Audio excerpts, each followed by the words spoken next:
Engineer is one of the backgrounds that lends itself to being a good producer. It's not the background that you must have. It's kind of like if you want to be the president, you can basically be in economics, you can be in health. There have been people who have delivered babies and also worked in the Senate. You can do a great many things to get from one place to another.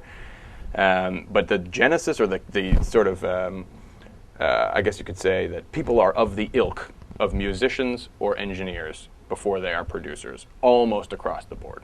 There might be a few of those administrative people who work their way into being a producer, the more executive producer type folks who maybe have a management background.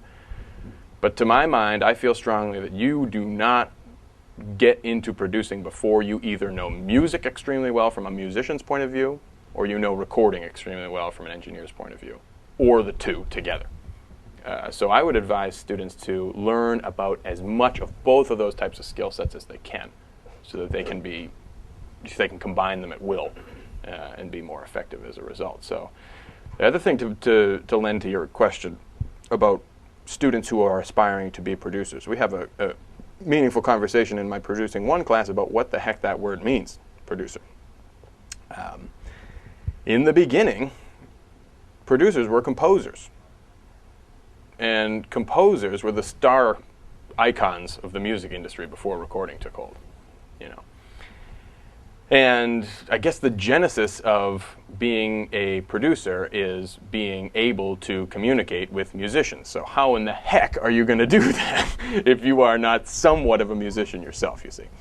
But nowadays, the stardom about being a producer is a wholly different matter than it once was. I have had students in my class who admit to me on the first day of class that they are in my class producing Recorded Music 1 because they like what they've seen on TV. They like to see Pharrell put his arm around Clive Davis and Quincy at the same time on some red carpet. And they have no problem admitting to me that that's their goal. And I would tell them right off the bat, this producer is supposed to be behind the scenes. That is the function of a producer, obviously along with being objective, which I think is truly the most important function of being a producer. It is to benefit the career of the artist. Everything that you do should be for them, to get them up there to whatever kind of stardom, success, popularity. And lately, I feel like the word producer is almost the same as the word artist in the sense that you're going to be famous. You're going to be at the Grammys with something in your hand, you know, with people taking your picture and everything like that. That's not what I do. You know, I work in the studio. We don't have any windows, okay? I never see the light of day, okay? So we would have a little frank conversation about what that actually means, being a producer, before I would even recommend a certain type of curriculum. But the two types of curriculum that I recommend for producers are studio recording type classes, whether you want to call them audio and acoustics, sound recording technology, studio recording or anything like that, along with music. And not just music theory, music performance. You have to know what it feels like to be that person in that booth in front of that microphone. You just have to learn to play something. And when I do a big band, I mean, I haven't played trumpet, but I've played in groups with people who are playing trumpet. I've played alto saxophone. I've played a little bit of piano in my life. I've majored in guitar. I feel like I could relate to even somebody playing like an oud or something like that. I would have some way to relate to their abilities. So it would just be imprudent for somebody to do that with no background. Now, can you remind me, who the heck is that guy's name on American Idol? The guy who calls everybody out? Simon is the guy's name. Now, Simon has a different story. Folks have asked Simon, well, how can you tell all these people that they suck so hard?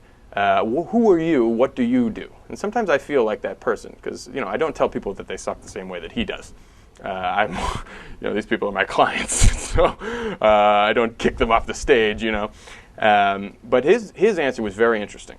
And this is the exact opposite of what I've just said. I've said study, learn sound recording, learn music, edify yourself, have palettes of music in your head, constantly listen to music. He says, don't do any of that. He says, I am the right person to ask because I know just about as much as the average music consumer and nothing more. You know, and I don't know that there's much to that philosophy, but his philosophy is, that he's the right person to do artist development or to choose the next big thing, because he really doesn't sing, he doesn't play an instrument. All he knows how to do is enjoy music, and that's it.